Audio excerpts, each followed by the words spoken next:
السلام علیکم ورحمۃ اللہ وبرکاتہ۔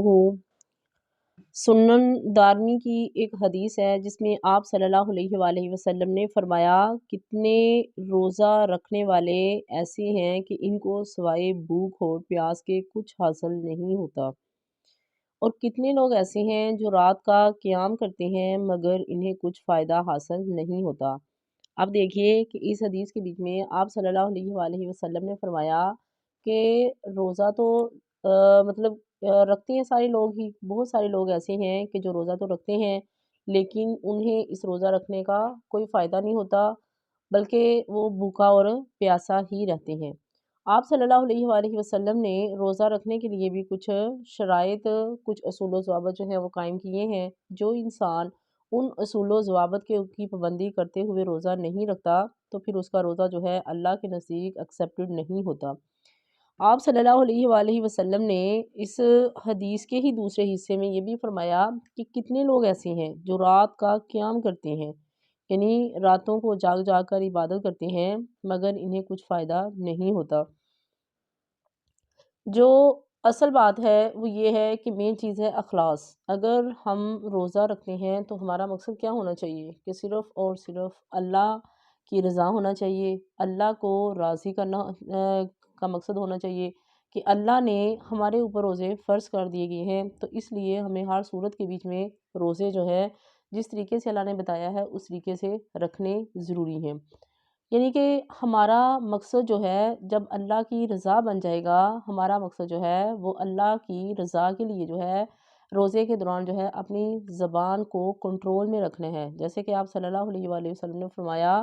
کہ جو انسان غیبت کرتا ہے، چغلی کھاتا ہے، تو اس کا روزہ جو ہے اللہ تعالیٰ ایکسیپٹڈ نہیں کرتے، کیونکہ اس نے اگر اپنی زبان پہ ہی کنٹرول نہ کیا تو پھر اس کا روزہ کیسے ایکسیپٹڈ ہوگا۔ ایسے ہی آپ صلی اللہ علیہ وآلہ وسلم نے ہم لوگوں کو کیا بتایا ہے کہ آپ نے جو روزہ رکھنا ہے تو دوسروں کی برائیاں بھی نہیں کرنی اور دوسروں کے ساتھ زیادتی بھی نہیں کرنی۔ مطلب یہ چیزیں جو ہے صرف روزے ہی کی حالت میں نہیں بلکہ ایک مسلمان کو لیے یہ جائز نہیں ہے کہ اس کی ہاتھ یا زبان سے دوسرا مسلمان محفوظ نہ رہے۔ کہ آپ صلی اللہ علیہ وسلم نے فرمایا کہ مسلمان جو ہے ایسا ہونا چاہیے کہ اس کی ہاتھ سے اور اس کی زبان سے دوسرا مسلمان جو ہے وہ محفوظ ہونا چاہیے۔ آپ دیکھیں کہ اگر انسان کے ہاتھ سے تو مسلمان محفوظ ہیں، چلیں ہاتھ سے تو اگر کسی کو اتنا نقصان نہیں پہنچا رہا، لیکن لوگ ہاتھ سے زیادہ زبان کے ساتھ جو ہے دوسروں کو نقصان پہنچا دیتے ہیں۔ تو روزہ اللہ تعالیٰ کا رکھوانے کا کیا مقصد ہے؟ یہ ہماری ٹریننگ کرنی ہے کہ ہم نے اپنی زبان کو، اپنے نفس کو کس طریقے سے کنٹرول کرنا ہے۔ دوسروں کے متعلق جو ہے گالی گلوچ سے، برے القابات سے، ہر چیز سے کس طریقے سے اپنی زبان کو کنٹرول کے بیچ میں رکھنا ہے، یہ ہماری جو اگلے 11 مہینے گزرتے ہیں ان کے لیے اللہ تعالیٰ ٹریننگ دے رہا ہے۔ عام روٹین کے بیچ میں بھی ہمیں بالکل ایسی ہی گزارنی چاہیے، لیکن ایک انسان ہے کہ جیسے ہمارے ہاں جو ہوتا ہے کہ روزہ گزارنا ہے، رات صبح کو روزہ رکھ لیا اور سارا دن سوتے رہے۔ بھئی روزہ رکھنے کا مقصد یہ تو نہیں ہے کہ کھانا کھا لیا اور سارا دن سوتے رہے، جب اپنا افطاری کا ٹائم ہوا تو اس وقت اٹھ جائیں، دوبارہ پھر اٹھ کے کھانا کھا لیا۔ یہ تو کوئی طریقہ نہیں ہے روزہ رکھنے کا۔ روزے کا مطلب یہ ہے کہ آپ روزہ رکھ رہے ہیں، ساتھ ساتھ اللہ کا ذکر و اذکار کریں، قرآن مجید پڑھیں اور اپنی روٹین کے کام جو ہیں وہ بھی ساتھ ساتھ کرنے ہیں۔ یا پھر روزہ جو ہے جی روزہ لگ رہا ہے تو روزے کا ٹائم پاس کرنے کے لیے سارا دن سوشل میڈیا کے اوپر بیٹھے رہے، مختلف گیجٹس جو ہیں وہ ہم استعمال کر رہے ہیں اور بہت وہ چیزیں دیکھ ہمارے سامنے آ رہے ہیں کہ بعض دفعہ اب دیکھیے فیس بک ہو گیا، یوٹیوب ہو گیا، بعض دفعہ آپ جو چیز دیکھنا چاہ رہے ہیں اس کو ڈھونڈتے ڈھونڈتے بڑی غلط چیزیں جو ہیں وہ آپ کے سامنے آ جاتی ہیں۔ ظاہر ہے آپ اپنی آنکھیں تو نہیں بند کر سکتے، تو ہمیں کوشش کرنی چاہیے کہ ان چیزوں سے انسان کو ایوائڈ کرنا چاہیے اور روزے کو بالکل اسی طریقے سے گزارنا چاہیے جس طریقے سے آپ صلی اللہ علیہ وآلہ وسلم نے اللہ کے فرمان کے مطابق ہمیں گزارنے کا طریقہ بتایا ہے۔ اور اسپیشلی جو ہے رزق حلال کھانے کو ترغیب دینی چاہیے۔ یہ نہیں ہے کہ ہم روزہ تو اللہ کی رضا کے لیے رکھ رہے ہیں اور مال دوسروں کا ناحق کھائی جا رہے ہیں، یہ بھی جائز نہیں ہے۔ کہ مال جو ہے آپ کا رزق جو ہے وہ حلال ہونا چاہیے، کیونکہ آپ صلی اللہ علیہ وسلم نے کیا فرمایا ہے کہ اگر حرام کا ایک لقمہ ایک انسان کے منہ کے اندر چلا جاتا ہے تو 40 دن تک اللہ تعالیٰ اس کی نماز جو ہے وہ قبول نہیں کرتے۔ تو اگر آپ حرام کھا رہے ہیں اور روزے رکھ رہے ہیں تو پھر وہ روزے جو ہیں وہ ایکسیپٹڈ نہیں ہوں گے۔ ہمیں یہ بھی دیکھنا چاہیے کہ ہمارا رزق جو ہے وہ کس طریقے سے ہم لوگ حاصل کر رہے ہیں، کیا وہ حلال ذرائع سے آ رہا ہے یا ناجائز ذرائع سے آ رہا ہے۔ اسی حدیث کے بیچ میں آپ صلی اللہ علیہ وآلہ وسلم نے کیا فرمایا ہے کہ بہت سارے لوگ ایسے ہیں جو رات کا قیام کرتے ہیں، نماز تراویح بھی پڑھتے ہیں۔ کس لیے پڑھتے ہیں؟ وہ اللہ کی رضا کے لیے نہیں پڑھتے، وہ اس لیے پڑھتے ہیں کہ اگر نماز تراویح نہ پڑھی تو ہمارے جو پاس رہنے والے ہیں کہ کیا کہیں گے، لو جی اس نے تراویح نہیں پڑھی۔ تو ان کو وہ تراویحاں تو پڑھتے ہیں، وہ کھڑے بھی ہوتے ہیں، وہ رکوع اور سجدے بھی کرتے ہیں، وہ سارا کچھ کرتے ہیں، لیکن اگر ان کے دل کے بیچ میں، ان کے ذہن کے بیچ میں اخلاص نہیں ہے، مقصد اللہ کی رضا نہیں ہے، تو ان کو قیام لیل کا، تہجد کا، کسی بھی چیز کا کوئی فائدہ نہیں ہوگا۔ تو ہمارا روزہ بھی اسی صورت میں ایکسیپٹڈ ہوگا جس طریقے سے جو ہے اسلام کے اصول و ضوابط کے اوپر کریں گے، اور ہمارا جو قیام اللیل ہے وہ بھی اسی لیے ایکسیپٹڈ ہوگا کہ اگر ہم اس کو بالکل آپ صلی اللہ علیہ وآلہ وسلم کے بتائے ہوئے طریقے کے مطابق کریں گے۔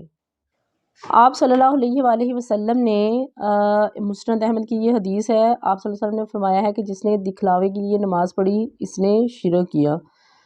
جس نے دکھلاوے کے لیے روزہ رکھا اس نے بھی شرک کیا، اور جس نے دکھلاوے کے لیے صدقہ کیا گویا اس نے بھی شرک کیا۔ اب دیکھیے کہ اس حدیث کے بیچ میں آپ صلی اللہ علیہ وآلہ وسلم نے کیا فرمایا ہے کہ جو دکھلاوے کے لیے نماز پڑھتا ہے، قرآن مجید کے بیچ میں بھی اللہ تعالیٰ نے بڑی سخت تنقید کی ہے ان مسلمانوں کے اوپر، ان لوگوں کے اوپر، فرمایا کہ جو دکھاوے کی نماز پڑھتے ہیں۔ تو مطلب اللہ تعالیٰ کو ریاکاری بالکل بھی پسند نہیں ہے، دین کے بیچ میں دکھلاوا اور نمائش جو ہے۔ تو اللہ کے نبی صلی اللہ علیہ وسلم نے فرمایا ہے کہ جس کا مقصد جو ہے یہ ہے کہ 4 لوگ دیکھ لیں اور وہ اسے نمازی کہہ دیں کہ ہاں اس نے نماز پڑھ لی ہے، یہ تو بہت حاجی ہے، نماز پڑھتا ہے، نمازی ہے، لیکن اگر اس کا مقصد جو اللہ کی رضا کے علاوہ جو ہے مقصد لوگوں کی واہ واہ لینا ہے تو وہ دکھاوا ہے، اس میں ریاکاری آ جاتی ہے، تو اس کی نماز جو ہے اس نے نماز نہیں پڑھی بلکہ اس نے شرک کیا ہے۔ ایسے ہی آپ صلی اللہ علیہ وسلم نے اس کے اگلے حصے کے بیچ میں حدیث میں کہا ہے کہ جس نے دکھلاوے کے لیے روزہ رکھا کہ اس کا مقصد بھی دکھلاوا ہے، نہ کہ اللہ کی رضا، یا فرض کو سوچ کے نبھایا نہیں ہے، جیسے کہ نماز بھی فرض ہے، کسی صورت میں معاف نہیں ہے، جیسے کہ روزے بھی فرض ہیں، لیکن اس میں تو اللہ تعالیٰ نے پھر بھی اتنی سہولت دی ہے کہ اگر کوئی بیمار ہے یا مسافر ہے تو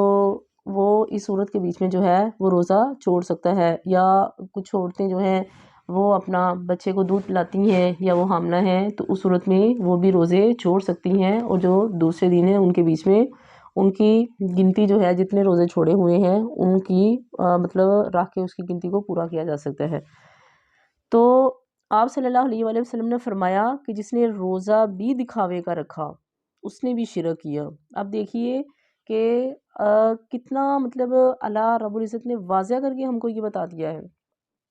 کہ ہماری عبادت جو ہے وہ کس طریقے کی ہونی چاہیے، اور آگے فرمایا کہ جس نے دکھلاوے کے لیے صدقہ کیا اس نے بھی شرک کیا۔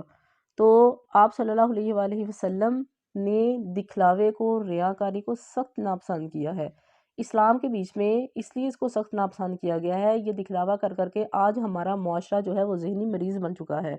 کہ اگر کچھ لوگ جو ہیں وہ کوئی چیز افورڈ نہیں کر سکتے اور جو دوسرے جو ہیں ان کو دکھلا کے جب سارا کچھ کرتے ہیں تو وہ بیچارے احساس کمتری کے شکار ہو جاتے ہیں۔ تو اسلام نے تو آج سے 1400 سال پہلے جو ہے اس چیز کو ناپسند کیا۔ اللہ رب العزت بہتر جانتا ہے، اس کے ہر بات کے بیچ میں، ہر معاملے کے بیچ میں کوئی نہ کوئی حکمت جو ہے وہ واضح ہوتی ہے۔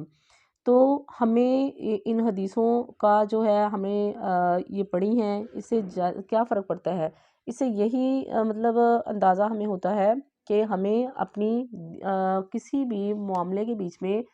کوئی بھی نیکی کا کام جو ہے اس میں دکھلاوا اور ریاکاری کو شامل نہیں کرنا چاہیے۔ جو بھی کام کریں صرف اور صرف خالص اللہ کی ذات کے لیے کریں، اس لیے کریں کہ وہ خوش ہو جائے، اس لیے کریں کہ یہ ہماری دنیا اور آخرت میں نجات کا ذریعہ بن جائے، اس لیے کریں کہ وہ اللہ رب العزت جو ہے وہ خالق